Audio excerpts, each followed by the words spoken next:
বাপ নাই আমি আছি তোর বাপ আমি বৃষ্টির মধ্যে তোমার ভাবি আমি এগুলো মূলধারা থেকে যারা বিচ্ছিন্ন হয়ে যাচ্ছে বা ভুল পথে পা বাড়াচ্ছে। মন্ত্রী পরিষদের সদস্য হয়েছিলেন 2001 থেকে 2006 সাল। কোনো জায়গায় তার উন্নয়নের ছোঁয়া বাদ ছিল না, এগুলো ছিল দৃশ্যমান। এই করে দিয়ে তার অসমাপ্ত কাজগুলোকে সমাপ্ত করার সুযোগ করে তৈরি করে দিতে হবে। টর্চার করা হচ্ছে, ব্যক্তিগতভাবে আমাকেও টর্চার করা হচ্ছে।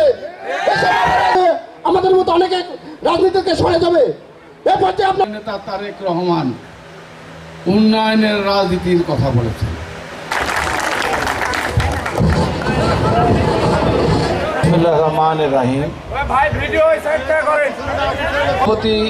এই ব্রহ্মপুর ইউনিয়নের আজকের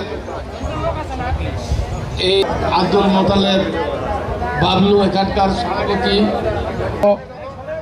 নাটোর মহিলা কলেজের প্রভাষক চেয়ারম্যান ছিলেন মোজাহার সন্তান, আপনাদের ভোটে নির্বাচিত উপজেলার সাকওয়াত হোসেন, এখানে উপস্থিত